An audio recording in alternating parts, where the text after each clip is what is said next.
A Romênia foi formada pela fusão de vários povos que passaram por aqui. Tá? Eram povos que uns estavam fugindo de uns caras, outros estavam indo dominar outros, e uma parte deles ficava aqui e se mesclava com o povo local. Desses aí, a última grande leva foram os eslavos. E os eslavos estavam vindo fugindo, não me lembro de quem. Só que eles não ficaram aqui por escolha, eles ficaram aqui porque, como eles estavam fugindo, quando eles chegaram aqui, eles já não tinham nada. Eles já não tinham como continuar fugindo. Eles tinham perdido tudo. Então eles chegaram aqui e eles se venderam como escravos. Tá? Eles nem foram escravizados à força. Eles chegaram, olha, bom, ou eu me vendo como escravo para esses caras, ou eu vou morrer de fome aqui, porque eu não sei fazer comida aqui. Daí eles se venderam como escravos. Mas eles eram ortodoxos. Aqui você tinha alguns cristãos, tá? Você tinha católicos e você tinha religiões tribais. Era o que tinha. E os eslavos eram ortodoxos. Mas os eslavos converteram o povo inteiro. Converteram os outros romanos. Então, olha só, em termos de cultura, eles entraram no plano mais baixo da hierarquia social. Eles não podiam ter muita influência cultural, no sentido de... Eles não podiam ensinar o pessoal daqui como comia aqui, como se obtinha alimento aqui. Porque, não, você não sabe, e eles sabem. Você não pode determinar as leis deles.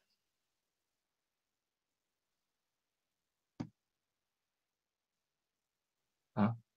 E você, não, olha só, você é o cara mais ferrado que não tem nada. Você é um mendigo. Não é para você que as pessoas vão perguntar, fazer as perguntas sobre o sentido da vida.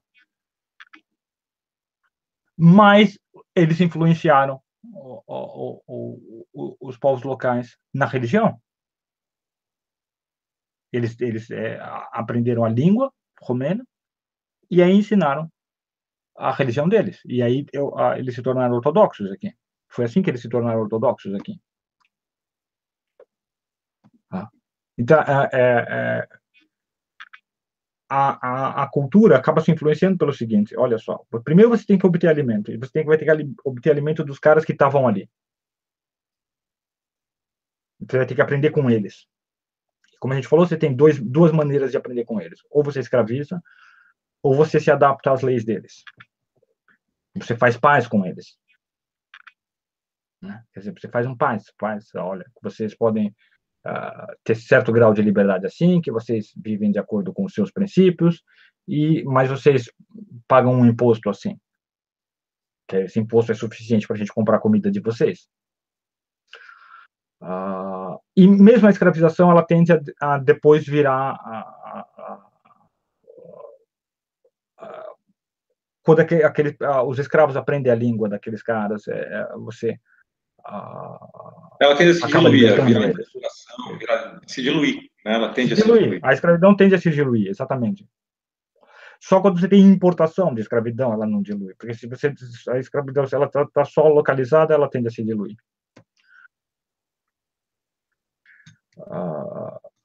E aí o que acontece? Você está convivendo em paz com outras pessoas, você conversa com elas. É simples. Você conversa com elas. E se você conversa com elas, você pergunta para elas o que elas pensam acerca do mundo, o que elas pensam acerca da chuva e do sol, o que elas pensam acerca do movimento dos astros, o que elas pensam acerca da natureza humana, e assim por diante. Então, é inevitável, você está convivendo em paz com as pessoas, você vai perguntar para elas, você vai conversar com elas sobre as coisas que são do seu interesse.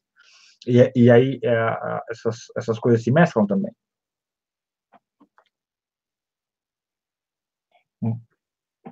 Então, isso quer dizer o quê? Como elas se mesclam muito, como toda cultura, por natureza, ela é assim. Natureza, se um povo que tem uma cultura encontrou outro povo que tem outra cultura,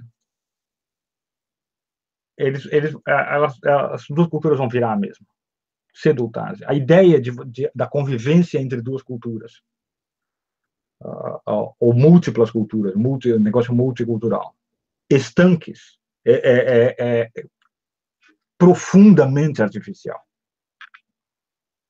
É uma impossibilidade natural. É uma impossibilidade natural, porque implica no seguinte: você tem que proibir aquelas pessoas de conversarem umas com as outras. Que é a proposta moderna, né? O multiculturalismo moderno é isso, né? Exatamente. Ou de olhar umas às outras. Porque, pensa bem, você vai olhar o outro e vai pensar, olha só como eles cortam o cabelo, que legal, vou cortar o cabelo daquele jeito.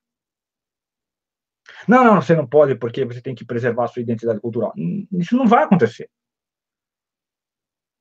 Você não pode impor por força de lei as pessoas não fazerem isso, porque elas vão fazer isso. Elas vão mudar a maneira de se vestir, a maneira de falar, a maneira de se alimentar, a maneira de pensar o que é justo ou injusto entre elas. E o mais forte, o veículo mais forte vai ser, elas vão casar entre si, né? Uhum. Só isso aí já lascou tudo, porque a não ser que você faça uma lei que proíba, né, uma lei uma lei racialista e tal, elas vão acabar casando entre si. E aí os filhos são o quê? Cedo ou tarde elas vão acabar casando entre si, vai todo mundo virar brasileiro. É inevitável isso. É cedo ou tarde. Né? Mesmo que você tente, é só a gente pensar todo o esforço que teve para manter segregação nos Estados Unidos, acabou. Não vai ter segregação para sempre. Uma hora as pessoas vão decidir começar a casar umas com as outras. Se elas não decidirem casar umas com as outras, pelo menos elas vão decidir dormir umas com as outras. No mínimo, isso elas vão decidir fazer. E aí filhos virão de qualquer jeito, né? Exatamente. Então, multiculturalismo é uma ideia impossível. É uma ideia artificial. É impossível. Pessoas conviverem muito tempo e terem culturas diferentes.